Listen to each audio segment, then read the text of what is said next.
long-term goals. India-UAE Comprehensive Economic Partnership Agreement, a landmark trade pact. CEPA will propel the two friendly nations forward towards a magnificent shared destiny.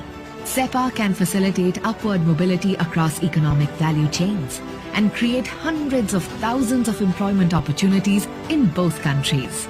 For UAE, products of export interest like dates, petrochemicals and metals will see enhanced access to the large Indian market. For India, there will be enhanced market access for products cutting across sectors, particularly the labor-intensive ones like textiles, leather, gems and jewelry. This is a comprehensive agreement covering all areas of economic cooperation. Bilateral trade is projected to increase to $100 billion in goods and $15 billion in services in 5 years. This path-breaking agreement will lead to seamless flow of goods, services, capital, technology and people, and mutually enriching and rewarding collaborations to attain sustainable growth, development and prosperity of peoples of India and the UAE. India-UAE Comprehensive Economic Partnership Agreement. History in the making. Let us join hands and welcome this new beginning.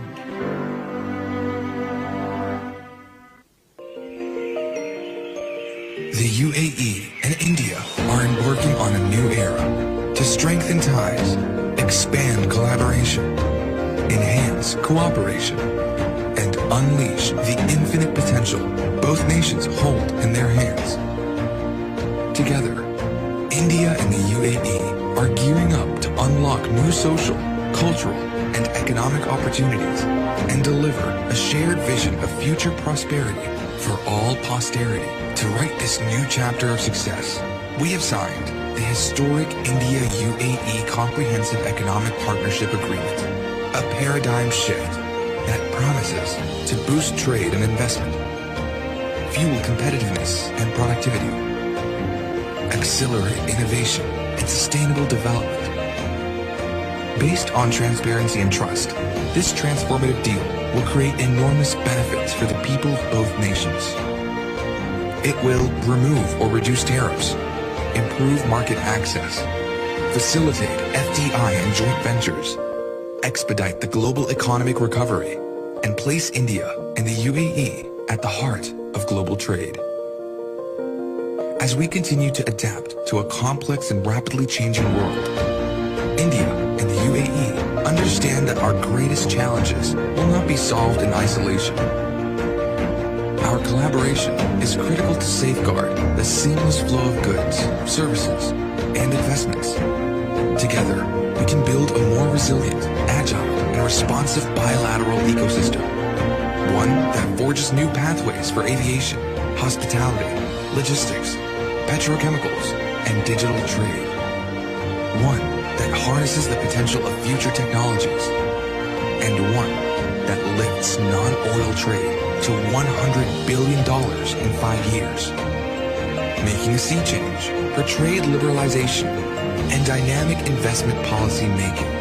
This agreement will help spur our bold economic vision for the next 50 years of relentless progress.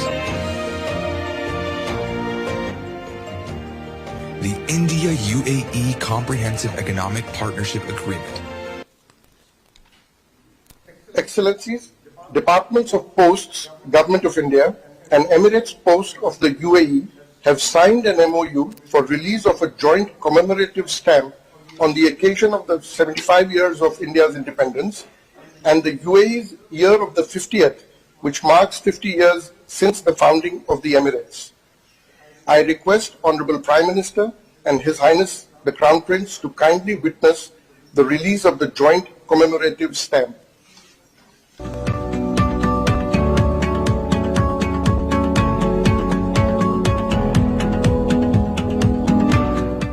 With the kind approval of Honorable Prime Minister and His Highness the Crown Prince, I now request the issuance of the joint vision document entitled Advancing the India-UAE Comprehensive Strategic Partnership, New Frontiers, New Milestones.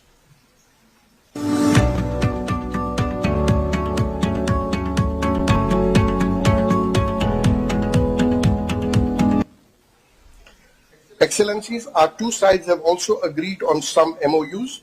First is the MOU between Agricultural and Processed Food Products Export Development Authority of India and DP World and Al Tahra of UAE in relation to the UAE-India Food Security Corridor Initiative. And next is the MOU between the International Financial Services Center Authority, GIFT City, and Financial Services Regulatory Authority of the Abu Dhabi Global Market on mutual cooperation in the fields of financial products, services, and institutions. Excellencies, this brings us to an end of this summit. I convey our deep gratitude to the Honorable Prime Minister of India and to His Highness the Crown Prince and other distinguished guests for their gracious presence at this important occasion. Thank you and namaskar. Thank you. Ladies and gentlemen, thank you for waiting for such a long time. It shows your excitement and efforts that you want to be part of this momentous occasion, Indo-UAE history. Without wasting much time, I would like to introduce our guests on the stage. We have Shri 𝐼𝐨𝐥𝐥𝐵, Minister for Commerce, Industry, Consumer Affairs, Food and Public Distribution and Textiles, Government of India. We have His Excellency Mr. Abdullah bin Tawq Al-Mahri, Honorable Minister of Economy of UAE. We have His Excellency Dr. Thani Ahmed Al-Zuyadi, Honorable Minister of State for Foreign Trade of UAE. We have His Excellency Dr. Ahmed Abdul Rahman Al-Banna, Honorable Ambassador of UAE to India. We have Shri BVR Subramaniam, Secretary, Department of Commerce. Sir, I would request our Honorable Minister, Shri 𝐼𝐨𝐥𝐥𝐵, to give the opening address. Please. Please, sir. Thank you. So please. Firstly, I would like to thank and extend my sincere gratitude to the Prime Minister Narendra Modi for your warm welcome to India. It's always a great pleasure to visit this extraordinary country, and to do so in this historic circumstances makes it particularly special. I would like also to thank His Excellency 𝐼𝐨𝐥𝐵 for his unflinching commitment to this important project and for the enthusiasm inside good humor he demonstrated on each step of this journey. I'd like also to thank both wonderful negotiation team who managed to make this moment happen. By signing this agreement, the United Arab Emirates and India are writing a momentous new chapter in our shared history. The UAE-India Comprehensive Economic Partnership Agreement is a milestone for us both that builds on decades of enterprise and exchange to establish a new era of progress and prosperity for people in both countries. Last summer, in preparation for our nation's Golden Jubilee, the UAE government launched a series of bold initiatives to pave the way for the 50 years of growth and opportunity. The goal was clear: to double the size of the economy from 1.4 trillion dirhams to 3 trillion dirhams by 2030. This required bold new strategies for diversification, including embracing the fourth industrial revolution, integrating advanced technology across the economy, enhancing our research and development capabilities, and incubating the industries of the future. It also meant inviting foreign direct investment into key sectors, attracting the world's brightest talents, and rebuilding our trade partnerships. These plans also have a vital near-term goal to rebuild our economy from the impact of COVID-19.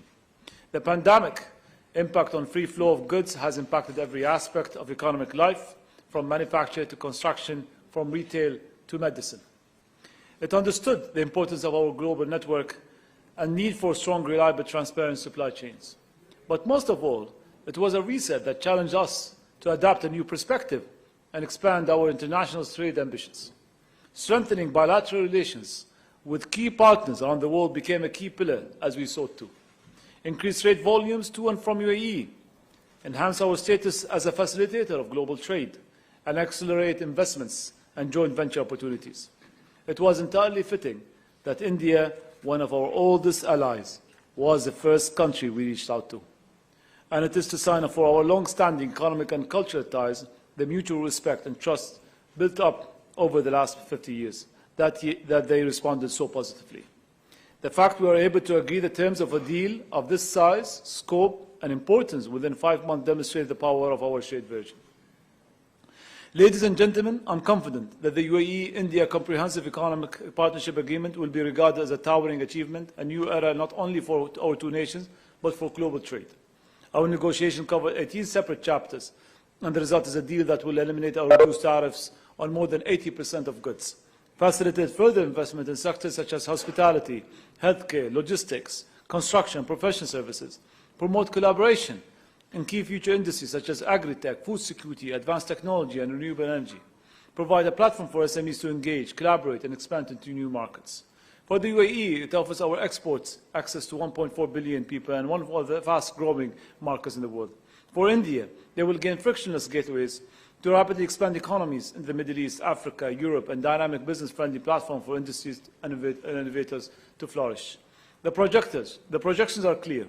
It will add 1.7% or $8.9 billion to our national GDP by 2030. It will boost exports by 1.5%. It will take bilateral trade beyond $100 billion within 5 years. We believe that this deal has a far-reaching implication of global trade. The leaders at the G20 summit in 2020 said that the trade is now more important than ever.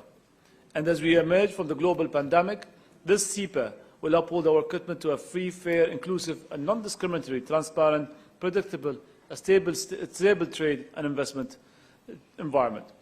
The UAE and India are vowing to keep our markets open, and together we can help redraw the global economic map. The benefits for both parties are clear, and we are confident they will be shared by the whole Middle East, North Africa, and South Asia region.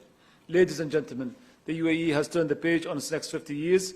We're entering the third phase of our economic story. We're transitioning into new industries, new capabilities, new partnerships. This CEPA, with our long-lasting, trusted ally, will be the foundation stone for this next era of success. Thank you again to the Prime Minister Modi and to Your Excellency 𝐼𝐵𝐺𝐺𝐵 for your commitment to this process and for the friendship that we cement today. Thank you, sir. Now we request His Excellency Dr. Thani bin Ahmed Al-Zuali. I will not go before you. Please. No, I will not go before you. Sir. May I request Honorable 𝐼𝐵𝐺𝐺𝐵 Goyal to address all of us, give opening words. Thank you very much for your very warm words, Your Excellency. Thank you, Dr. Thani, for your leadership of the last many months of painstaking effort, which, if I may call, was nothing less than a labor of love to work towards the success of this comprehensive economic partnership agreement. Thank you, Dr. Al-Banna, His Excellency the Ambassador of UAE to India, who initiated the original dialogue, breaking away from decades of uncertainty in our relationship, our efforts to try and get an agreement between the GCC countries and India, and was willing to chart new territories and new avenues between the UAE and India for mutual benefit and the prosperity of both countries, the UAE and India. As India celebrates 75 years of independence and UAE celebrates the 50th anniversary of its foundation, it is an appropriate time to reset our relationship, taking it to much greater levels than ever before. And ever since 2017, when both countries embarked on a comprehensive strategic partnership covering a very wide array of subjects, ever since the growing bonds between the leaders of the two countries, Prime Minister Shri Narendra Modi and His Highness the Crown Prince of UAE, we have been witnessing a growing synergy between the two countries and a deepening of the bonds of brotherhood between the people of the two countries. Both the UAE and India are natural partners because we complement each other. There's hardly any element of competition between these two major economies. We are both for rules-based fair trade. We both believe in engaging with each other in a spirit of reciprocity, and we both believe that the people of both countries, businesses in both countries, should mutually benefit from our deepening engagement. And I think that is truly the defining factor which helped us conclude a comprehensive economic partnership. Mind you, friends from the media, this is not an interim arrangement or an interim agreement. It's a complete and comprehensive economic partnership finalized in the shortest possible time that any such comprehensive agreement anywhere in the world has witnessed in history. To my mind, an agreement covering such a wide array of subjects, covering free trade, covering digital economy, covering government procurement, covering many strategic areas, an 881-page document, legally scrubbed, protecting the interests of businesses and the people, not for a year or 2 or 10 years, but for decades. After all, free trade agreements have to literally use the crystal base and look into the future. Done in 88 days, was a 24-hour engagement, the teams working day and night. Honorable Minister Dr. Thani, under the leadership of the UAE government and with the blessings and support of His Highness the Crown Prince, with deep engagement from my good friend Minister Abdullah, and a regular contact almost every second day on the phone, every 4 days on a video conference between the ministers, the teams working, burning the midnight oil, 88 days, and we've concluded one of the most balanced and fair and equitable free trade agreement. I must compliment the teams on both sides, the team from the UAE led by Mr. Juma, and the team from India led by Joint Secretary Dr. Shrikar Reddy, who is here with us today, literally working in a spirit of brotherhood and friendship, resolving issues as they came, and in a spirit of understanding each other's sensitivities. Friends to the media, this comprehensive free trade agreement or economic partnership covers a wide array of gains for both economies, provides opportunities for businesses in both economies, and if I may share with you some of the major sectors which will benefit in India: gems and jewelry, textiles, leather, footwear, sports goods, plastics, furniture, agricultural and wood products, engineering products, pharmaceuticals, medical devices, and automobiles. And most of these sectors are largely labor-oriented, and we do believe that this will open, as we grow our bilateral trade to $100 billion, at least 10 lakh job opportunities for young boys and girls, will open up a plethora of opportunities for our MSME sector, our agricultural sector, our value addition in terms of food processing, supporting the UAE's food security, and clearly will help the people of both countries get new opportunities to work with each other. The United Arab Emirates also will get opportunities in a variety of areas of their strength, particularly in metals, minerals, petrochemicals, petroleum products, dates, which are a strength of the UAE and in a big way can support our own efforts to provide nutrition to our people. So in a way, it's a win-win for both economies, for the people of both countries, and for businesses on both sides. There are a few firsts in this agreement which I'd like to share with you. On the pharmaceutical side, the UAE has been very gracious in accepting our request that once a medicine or a medical product is accepted by developed economies like the US, European Union, UK, Canada or Australia, and it goes through the rigorous process that these countries have, the rigorous regulatory process, the UAE has very graciously, for the first time ever, and to my mind for the first time in the world ever, agreed that such products will get market access and regulatory approval in a time-bound manner of 90 days for being marketed in the UAE.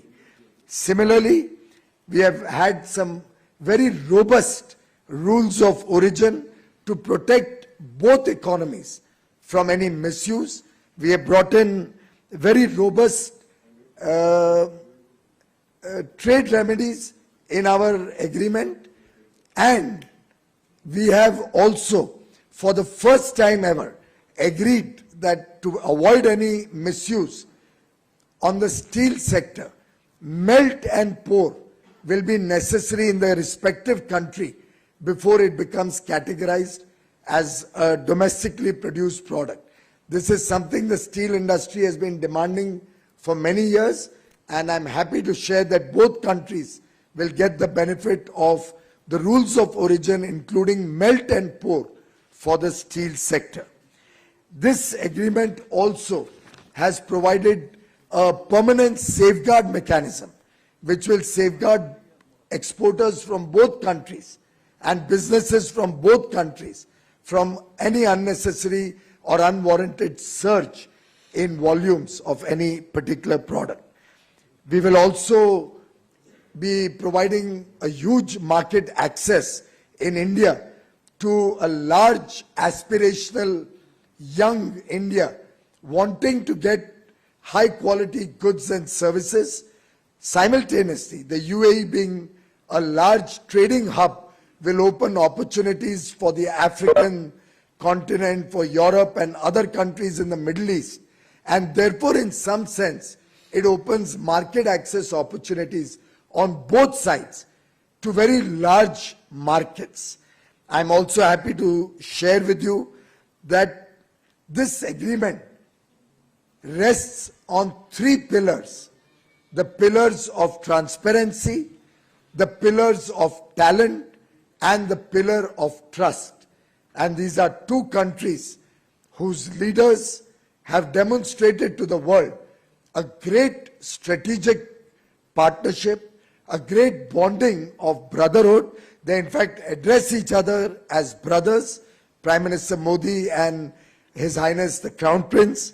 And this is an agreement which brings in the economic dimension to a deep and enduring strategic partnership between the UAE and India, between the political leadership and the people-to-people relationship in both these countries.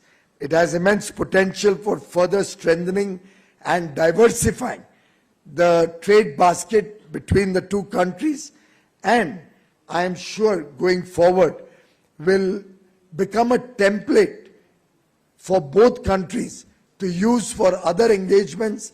As you are aware, we are already at an advanced stage of negotiations with Australia, with the United Kingdom, with Canada, with the EU, with Israel, and I can only share with you that we are also in dialogue with the GCC to consider expanding the horizon of trade and entering into an economic partnership with the entire GCC region also. Friends of the media, this is truly reflective and an announcement of a very, very deep engagement between our two countries, and I'm sure going forward, businesses and people in both countries have huge gains from this CEPA. I would like to thank all of you for joining us, and I'd like to thank many friends from the media, international media, including media from the UAE, who have also joined us virtually for this press engagement. I'd just like to mention one thing that I thought I'll share with you, that this entire process was in the midst of COVID. And while COVID waves were hurting economies all over the world, including the COVID wave in the third COVID wave that both the UAE and India had to face. So I must say that this is also reflective of the new emerging world order, the post-COVID world, which will see different alignments and realignments, in which we see the UAE and India as strong partners with a very, very deep engagement going forward in the post-COVID world. Thank you. My good friend, Dr. Thani. Thank you, Your Excellency. Good evening, everyone. It's really great honor to be here with you on this momentous and historical occasion for our two nations. Let me join my dear brother, His Excellency Abdullah Mantog, in expressing my deep gratitude to both Prime Minister Modi and His Excellency, my dear friend and brother 𝐼𝐸 𝐺𝐺𝐸, for their warm reception here in India, and also for their vision, dedication, and flexibility throughout the CEPA negotiation. Let me as well express my gratitude and my deep appreciation to both teams on who managed to conclude this in a very short period. From both sides, they showed the flexibility and the friendships throughout the whole process. It was clear from day one that we shared the same sense of purpose, and if our businesses, innovators, entrepreneurs engage in the same spirit, there is no limit to the progress we'll make together. The UAE-India Comprehensive Economic Partnership Agreement marks the beginning of the bold, exciting new era of our nations. It promises to unlock a new era of hope, optimism, and opportunity for nearly 1.4 billion population, and comes at a time we need it most. It's an agreement that will expand market access for exporters, remove barriers of trade, create platform for SMEs to collaborate and expand, and accelerate the flow of all forms of capital, financial, technological, and human resources. And to restate the numbers mentioned by His Excellency Abdullah Mantog, this deal will add 1.7% or around $8.9 billion to our national GDP by 2030, boost exports by 1.5%, and see trade between our nations exceed the $100 billion within the 5 years of ratification. Importantly, we have worked hard to produce a rule-based, pro-business, mutually beneficial deal that will boost the private sector in both countries. There are strong governance procedures and legal mechanisms in place to prevent misuse and ensure that both parties gain the full benefits from the agreement. We have been able to do this by setting preferential rules of origins that align with the trade policy of both countries, ensuring our industries are able to compete on a fair and equitable basis, establishing robust governance and appropriate trade remedies. Once ratified, the UAE-India CEPA will represent broad new horizons for exporters, service providers, innovators, and entrepreneurs. Have now in place structure of tariff elimination that cover key sectors such as aluminium, copper, steel, petrochemical products, and other goods and services from different sectors. Services exports are also covering by 11 sectors and more than 100 subsectors. These include the likes of businesses and communications, construction and related activities, education, healthcare, social provisions, environment, finance, insurance, tourism, travel, and transport services. Importantly, this agreement also includes a chapter on the increasingly significant area of digital trade. Through the CEPA, our nation have worked to establish a modern framework for digital commerce, including data protection and digital consumer rights, digital payments, digital signatures, and digital identity, and secure data flow. Ladies and gentlemen, the UAE-India CEPA will unlock a new era of opportunities for our private sector. For the Indian businesses, it will offer an open market for manufacturing, advanced technologies, tourism, industrial machineries, and precious metals, ready access to essential products such as petroleum, minerals, and chemicals, investment capital to boost capabilities and logistics, energy, and ICT, and the gateway to markets in Middle East, Africa, and Europe. Emirati companies, meanwhile, can look forward to access to the 5th largest economy in the world, greater opportunities for service exports benefiting our vibrant finance and travel sectors, a vibrant startup ecosystem, especially in fintech and e-commerce, and increased tourism and highly caliber talent. In reality, through this agreement, there is no limit, and we look forward to seeing how our business communities will create a new area of collaboration and opportunities. We have already seen this in action. In recent years, our companies have come together on solar power projects, food corridors, logistic infrastructure, telecom, and many other sectors. In conclusion, the UAE-India CEPA may have been negotiated in just a few months, but it has been built on 5 decades of trade, investment, and exchange. Our relationship has proved to be resilient and flexible and able to evolve and adapt to the needs of the complex and uncertain world. This agreement is a logical next step, and it's one that will create opportunities for our economies and our people for generations to come. Again, congratulations everyone, and we're looking forward to working with everyone to implement the agreement. Thank you. Thank you, His Excellency. May I request, we'll be taking some limited questions. We'll stay focused on the deal that we have done, specifically, nothing else. May I request Siddhant, who's got the first question? Yeah, please, Beyond. Can you introduce yourself also? Yeah. Hi, sir. I'm Siddhant from Beyond. My question to you, sir, is there are reform measures in UAE, number of reform measures, including the fact that you've changed your weekend as well. How does this FTA fits into the larger reform measures by your government? And to Piyush Goyal, sir, my question is that how does it opens wider market in the West Asian region with this FTA for Indian goods? Thank you very much. I think the reform, everyone is on a reform path for the economy, given that we have went through a huge pandemic, an economic pandemic that really hit the world. We have an economy that looks at a post-COVID and a pre-COVID time, and I think it's important when we set place back in 2020, the change of the commercial law to give 100% ownership for foreign direct investments. Then we came into the commercial transactions, the rebound of checks amended, and then as well the aspects of the reform from the talent attraction of golden visa, green visa, freelance visa to attract talent to really be the fuel of the future economy. As well, from that kind of aspects, last year in 2021, we celebrated our 50th year anniversary, and from there as well, we launched the 50 years projects. One of them, which is important, was the CEPA program that we have entailed, and this is something that really shows the aspects of the reform and that the country is actually fit and ready. The country is moving towards a new trade regime, and I think it's important to look at as well.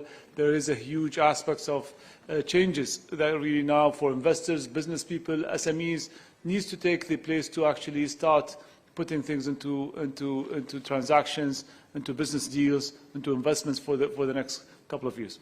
And let me say one thing which is very vital and important, that we realize that this agreement comes in an early stage of the year, which is the year of 2022.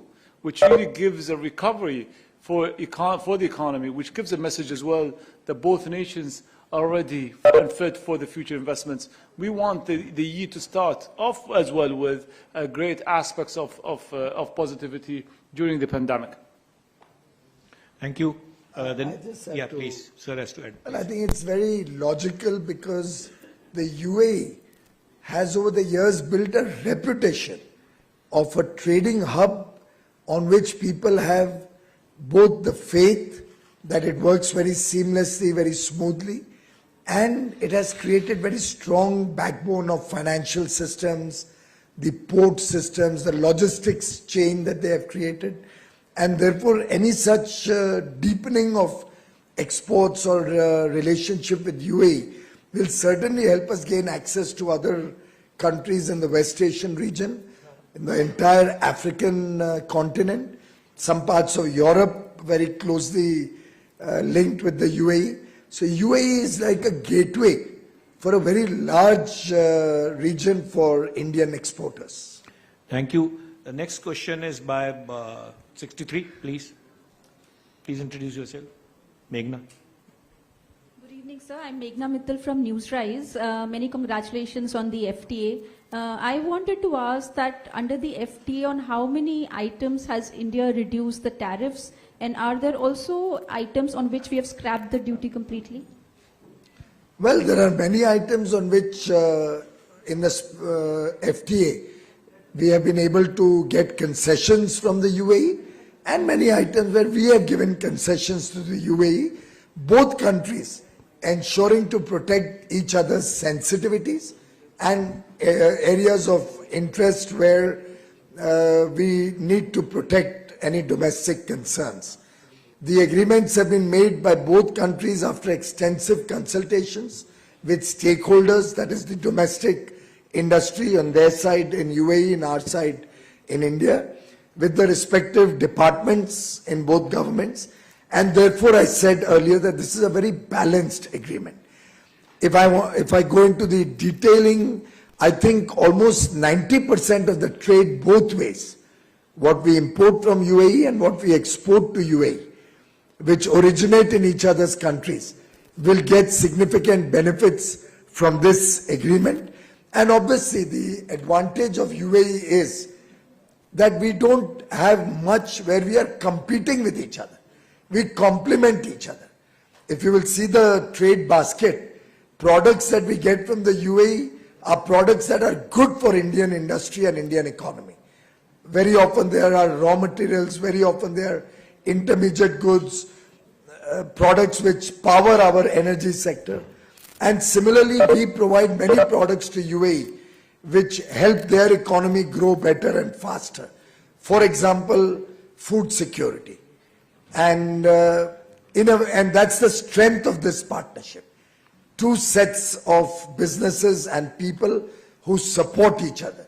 And at this point, I must share with all of you that we have a 35 lakh Indian origin population working and staying in UAE. And that's probably one of the largest diaspora from outside of UAE.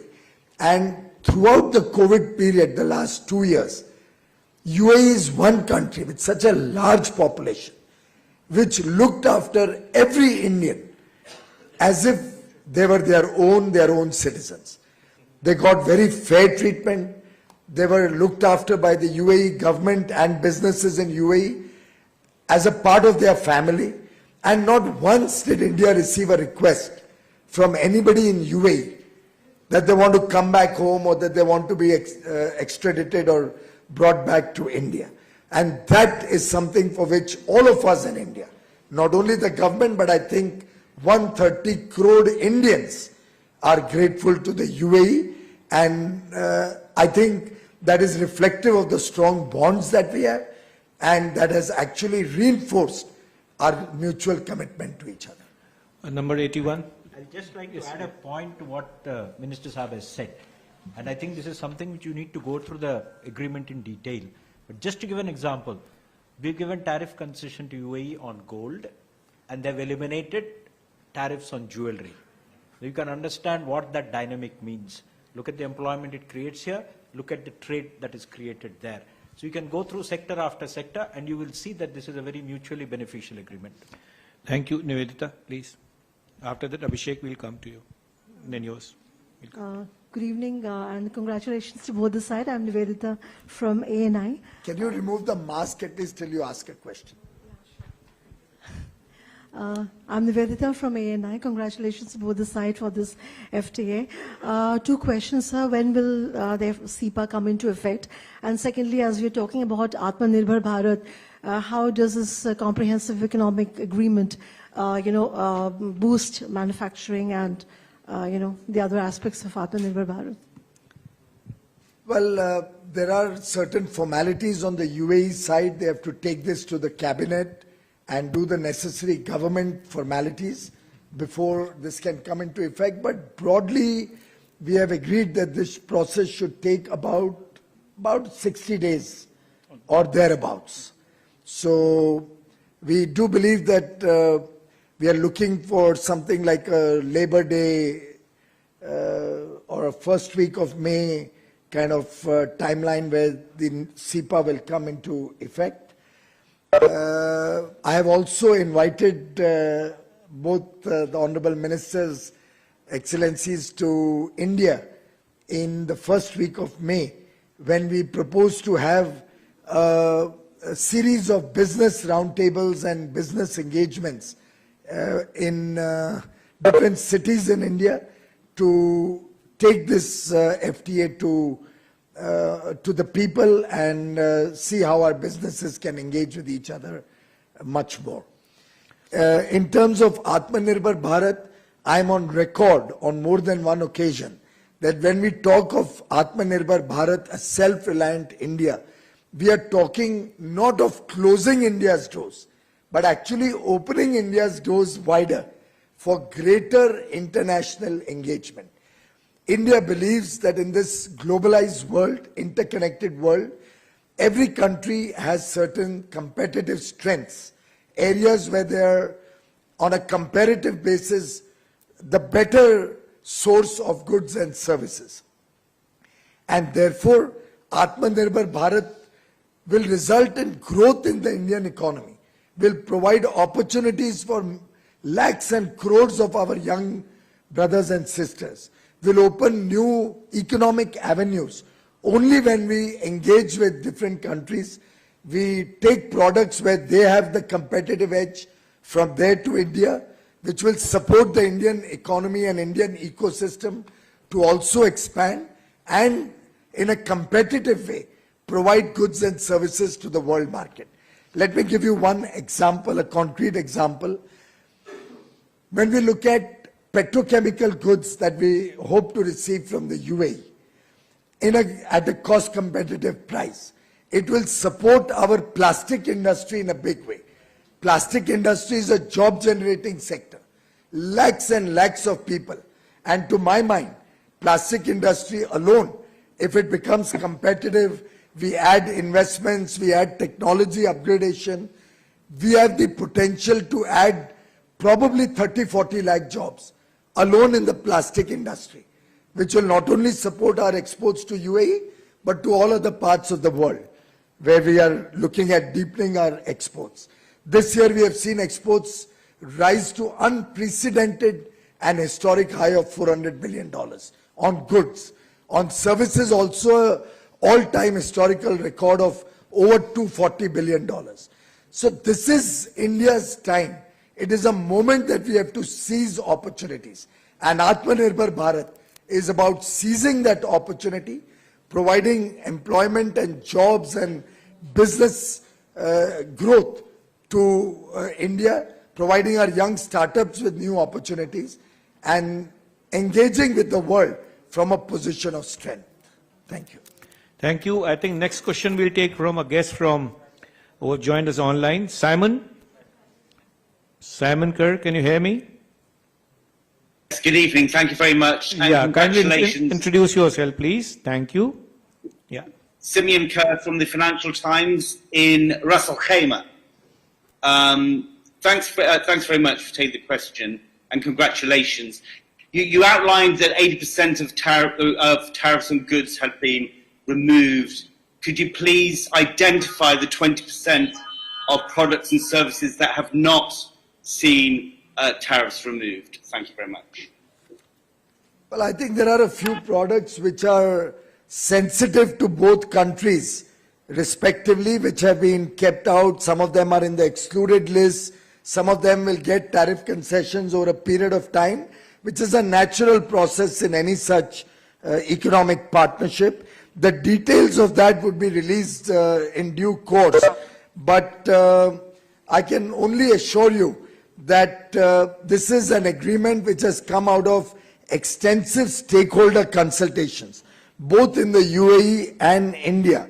And therefore, the few products which have been excluded, or a few which will have elimination of duties in a phased manner, are those where the domestic industry needed some more time to prepare for this engagement, and there are certain goods which have been kept in the exclusion list in both countries, which were the sensitive areas. More details would be given because that would be quite a lengthy list, but more details would be released to you in due course. Thank you. Now, next question we'll have India Today, please. Sir, we'll take you, please. After that, we'll have next question from 𝐅𝐨𝐺𝐿. So kindly be ready, our online guest, 𝐅𝐨𝐺𝐿 from Middle East. Yeah, please proceed. Sir, this is Karishma here from India Today. Congratulations. I'd like to just know that how large is the agreement in size and how many total sectors have been covered under it, just to get a number. Well, the size, if you really want to know, is in terms of, you want to know in terms of the size of the document? The document runs into 881 pages of fully legally scrutinized areas which have been covered. It covers, it's a very holistic agreement which covers goods, services, investment, intellectual property regime, government procurement, the trade remedies, settlement of disputes. It also has the annex I mentioned to you about pharmaceuticals, the first of its kind ever. It has a separate chapter on small and medium enterprises, the MSMEs, which have been recognized as being important and will play a fundamental role in maintaining the dynamism and enhancing the competitiveness of both economies. The agreement also has several elements on the services side, both what is included, some elements which have not been considered at this time appropriate to open up on both sides. So rules of origin. So in some sense, it's a complete and comprehensive agreement. It covers digital trade, covers sustainability. So a very, very wide array of subjects. And I can tell you, both teams which negotiated and the legal teams have literally burnt the midnight oil, working in shifts to come up with such a robust document which will stand the next maybe 50 years and ensure an organized and fair trade between both countries. If you allow me just to add as well to that point, and you mentioned, Brother Piyush, I think something which is very vital. Digital trade, for instance, is a chapter, for instance, which is agile. Because the digital trade at the moment today has a bit of ambiguity of the future, how the actually commerce will act on digital, and it will actually, it's ever changing. So when we say comprehensive economic partnership agreement, it's comprehensive and it's very nimble, very agile as well agreement. There are some chapters that has aspects of the future that we can add and amend to it, and digital trade is one of those chapters that has that kind of nimbleness and agility to it. To grow it as well. Thank you. So more pages are coming to the 881. So just to say. The next question is from 𝐅𝐵𝐺𝐿. Please proceed. Yeah. Yes, good evening, Your Excellencies. Congratulations on. My name is Wael Al-Lababidi from 𝐅𝐵𝐺𝐿 newspaper in Dubai. And my question is, does the UAE or India have any plans to replicate this SEPA comprehensive model of partnership in growing their ties with third countries? Thank you, and I will take the answer from any of Your Excellencies. Other countries to join it? Will you answer it? I think Well, if we get your question right, we're going to replicate, we're going to use the same model and work with other countries. But our main focus in the press conference today is on the UAE, India, SEPA. But for sure, there are many other FTA negotiations between India and many other countries. And from the UAE side, as you know, we're starting with Israel, Indonesia, and Turkey, Philippines, and many others. So the same model are going to be applied, but we're not going to add countries to this agreement which were just concluded. Thank you. Thank you. Thank you, Your Excellency. The next question is by Republic, please, and after that, Business Standard will be taking question, please. The Republic, please. And then we take Mustafa from Ittihad. Kindly be ready. Yeah, please. I'm Abhishek from Republic TV.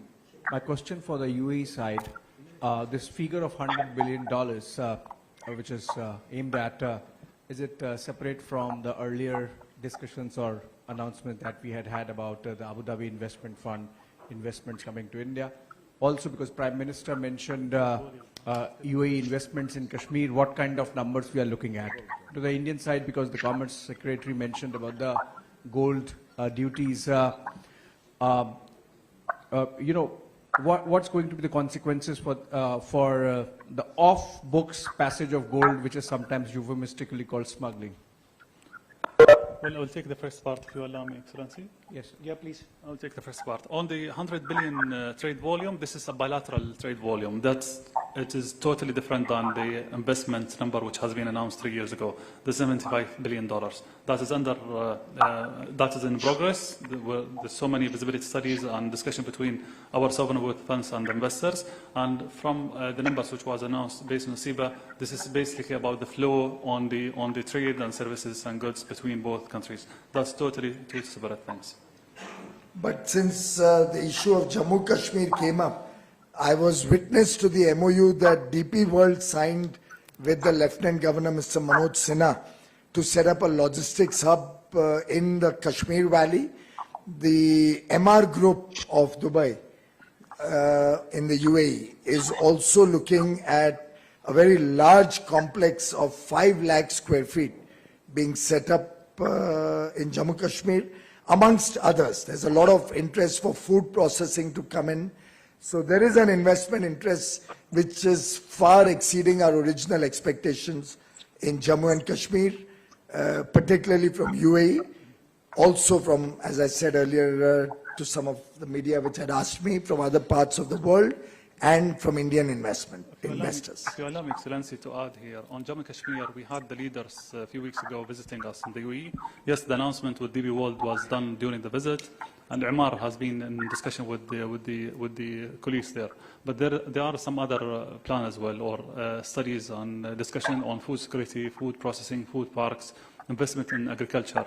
So that is totally different investment track which we're going to take, and it's going to be depending on the business-to-business discussion between us and the colleagues on Jammu and Kashmir.